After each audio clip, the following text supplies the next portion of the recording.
Welcome back to the deep dive. In part 1, we talked about what internal auditing is. Now we're going to look at how it's done. It's like, learning the rules of the game before you actually step onto the field. Exactly.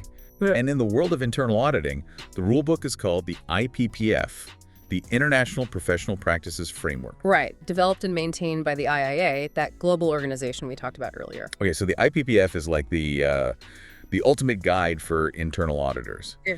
But what exactly does it contain? Is it like this massive textbook full of technical jargon? Well, it's definitely comprehensive, but it's actually designed to be pretty user-friendly. Okay. You can kind of think of it as having two main sections, the must-dos and the helpful hints. Okay, I like that. So the must-dos, those are the mandatory guidelines, including those global internal audit standards. These set the bar for quality and professionalism no matter where in the world the audit's being conducted. So these standards were like the foundation of good internal audit practice. Exactly. They cover everything from ethics and independence, which we talked about earlier, to how you actually assess risk, conduct field work, and report your findings. Make sure everybody's playing by the same rules, speaking the same language. Right, exactly. You wouldn't want an audit in South Africa to be held to a completely different standard than one in the US or Europe. Right. Consistency is key. Yeah. Especially in this, globalized world we live in. Absolutely.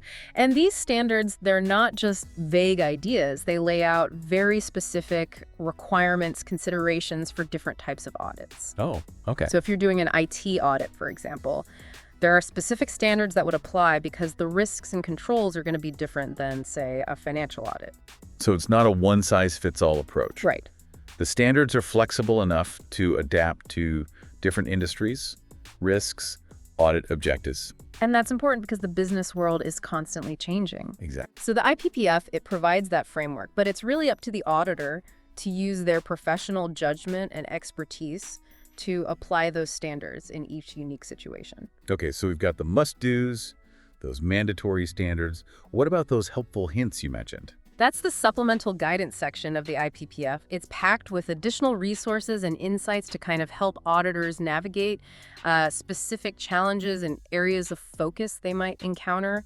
Think of it like a toolbox full of specialized tools for different jobs. So it's like having a team of expert consultants at your fingertips, ready to offer advice on specific issues or industries. Exactly. So there are things like practice advisories, which provide really detailed guidance on emerging trends and hot topics. Things like data analytics or cybersecurity. Okay. And then you also have practice guides, which go really deep into very specific areas, fraud risk management or environmental auditing, for example. Wow, it sounds like the IPPF is a pretty comprehensive resource, and it's constantly being updated, right, to keep up with all the changes in the business environment. Absolutely. New standards, new guidance, it's all released regularly to address all these emerging risks and challenges. So it's a living, breathing framework that kind of evolves along with the profession itself. Okay, I'm really starting to get a sense of how important this IPPF is for internal auditors. But let's zoom out for a minute and talk about the big picture principles that underpin this whole framework. What are the core values that actually guide the work of internal auditors? Well, one of the most fundamental principles is independence and objectivity. We touched on this a little earlier, but it's so important it bears repeating. Internal auditors, they have to be free from any influence or bias that could compromise their judgment. Okay. They need to be able to call it like they see it, even if it means delivering bad news. So no sugarcoating, no sweeping things under the rug. Nope, not at all. It's about maintaining that impartial perspective and speaking truth to power. And that's where reporting directly to the top of the organization, like the board or the audit committee, becomes so important. It gives auditors that protection to be truly independent. It's like having that direct line to the ultimate decision makers, so you can raise concerns without fear of reprisal. What other principles are important? Another key principle is due professional care. What this means is internal auditors, they need to bring their A game to every audit. Okay. They need to be thorough, accurate, and always striving for excellence. It's about using their skills and knowledge diligently to ensure that their work is credible and reliable. So it's not just about showing up and going through the motions. It's about actually taking ownership of the audit and being accountable for the quality of the work. Exactly. And this ties in with another really crucial principle, competency. Internal auditors need to have the right skills and knowledge to actually do their jobs effectively. They need to stay up to date on the latest developments in the field, pursue continuing education, and constantly strive to, improve their skills. Because it's a commitment to lifelong learning.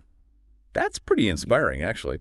It is, and this dedication to professional development is essential for maintaining the credibility and relevance of the internal audit profession as a whole. Okay, so we've talked about independence, objectivity, due professional care, competency.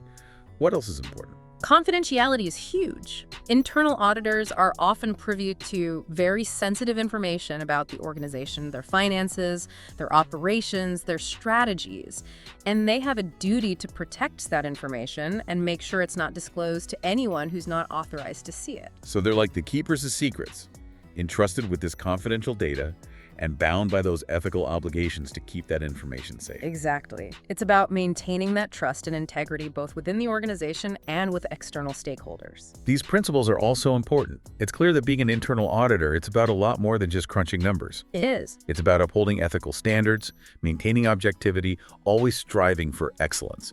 But let's bring this back to our student listeners for a minute. How does all this IPPS stuff actually apply to them? That's a great question.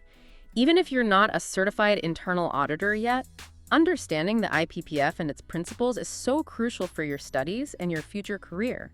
It gives you this solid foundation for understanding the profession and its ethical framework. So it's like getting a sneak peek into the professional playbook, learning the rules of the game before you even step onto the field. That's got to be helpful when you're studying and trying to make sense of all this new information. Absolutely. And it's not just about memorizing a bunch of standards and rules. It's about developing those critical thinking skills and that professional judgment that are so essential for success in this field. And honestly, those are skills that will serve you well in any career. So it's not just about becoming an auditor.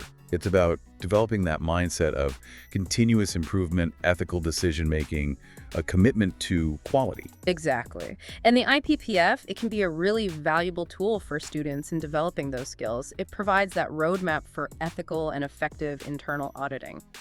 And those are principles, again, that can be applied in any profession. Okay, so we've covered the IPPF, the global standards, and the key principles that guide internal auditors. But what about the practical side of things? What does an internal audit actually look like in action? That's where the rubber meets the road. And that's exactly what we're going to be talking about in our next part. We'll walk through those typical steps of an internal audit, from the planning and risk assessment to actually conducting the field work and reporting on those findings. So get ready to roll up your sleeves and put on your auditor hats, folks. We're going deep into the trenches of internal auditing. Stay tuned. Welcome back to the Deep Dive. We've talked about what internal auditing is, the rules that guide it. Now, let's actually see it in action. It's like we're shadowing a real auditor for a day, seeing what they do. Right. So where does an auditor even begin? Do they just barge into a department like, surprise, I'm here to audit you? Not quite. Just like any project, an internal audit starts with really careful planning. Okay. The auditor, they need to figure out what they'll be auditing, why it's important, and how they're going to go about it. So it's strategic. They're not just randomly picking a department and showing up out of the blue. Exactly. This planning phase is all about setting the stage for a successful audit, making sure it's focused on the right areas and aligned with the organization's overall objectives. Okay, so they've got a plan. What happens next? This is where risk assessment comes in. The auditor needs to look at the organization and identify, analyze any potential risks that could stop them from achieving their goals. And these risks could be financial, operational? Compliance related, yeah. Yeah. Really anything that could have a negative impact. So the auditor is kind of like a detective, right? Looking for clues, trying to anticipate where things could go wrong. That's a great way to put it. The auditor is trying to identify those vulnerabilities and really assess, okay, how likely is this risk to happen? And if it does happen, how bad could it be? And that helps them figure out where to focus their attention during the audit. Exactly. You want to prioritize the areas where those risks are the highest or where the potential consequences are the most severe. Makes sense. Put your energy where it matters most. Right. And this risk assessment, it isn't just a one-time thing. It's ongoing throughout the whole audit. As the auditor gathers more information, they might adjust their focus or, delve deeper into certain areas. Okay, so we've got our plan. We've assessed the risks. Now it's time for the actual audit work. Yeah. What does that involve? Now things get hands-on. This is the fieldwork phase. It's where the auditor gathers evidence to test whether those internal controls are actually working like they're supposed to. So they're really putting those controls to the test, seeing if they hold up under scrutiny. Precisely. And the auditor will use a whole variety of techniques to gather that evidence. Like what? They might interview employees, examine documents, observe processes, even analyze data. So it's a mix of detective work, data analysis, and good old-fashioned observation. That sounds pretty dynamic. It is. And no two audits are exactly alike.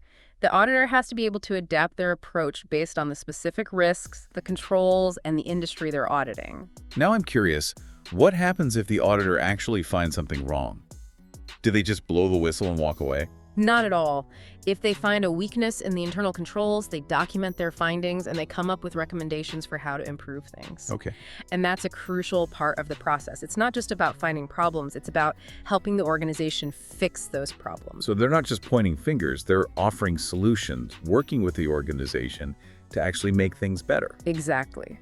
The auditor's goal is to add value to the organization. Identify areas where they can improve, offer practical, actionable recommendations. That makes a lot of sense. It's about being a partner to the organization, not just a critic. Precisely. And that's why communication skills are so important for internal auditors. They need to be able to explain their findings clearly, build relationships with people in different departments, and really persuade people to take action on their recommendations. Okay, so we've planned the audit, assessed risks, done the field work, made recommendations. What's the final step? The final step is reporting. So the auditor takes all their hard work and puts it into a written report that summarizes their findings, conclusions, and recommendations. Okay. And this report, it's a formal document that gets presented to management and the audit committee. So this is like the culmination of all their hard work, the final product of the audit. Yeah, you could say that. And the report, it's a really critical communication tool. Gotcha. It needs to be clear, concise, well-organized, and persuasive. This is where those communication skills we talked about really come into play, huh? The auditor has to be able to tell a compelling story with their findings and make a strong case for their recommendations. Exactly. A well-written audit report, it can be a really powerful tool for driving positive change within an organization. Absolutely.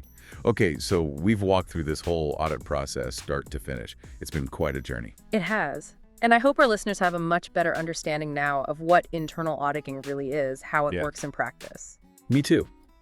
We've really demystified this profession, right? Explored its history, its principles, those practical applications. And remember, internal auditing isn't just about numbers and spreadsheets. It's about ethics, integrity, and making a positive impact on organizations and society as a whole. It's about being a guardian of good governance, a champion of accountability, a catalyst for continuous improvement. And who knows, maybe one of our listeners out there will be inspired to embark on their own internal auditing adventure. I hope so. It's a challenging and rewarding field, and we need talented, ethical people to help organizations navigate all the complexities of today's business world. So, to all our future audit superstars out there, thank you for joining us on this deep dive into the world of internal auditing. We wish you all the best in your studies and future careers. That's it for this episode of The Deep Dive. Thanks for listening.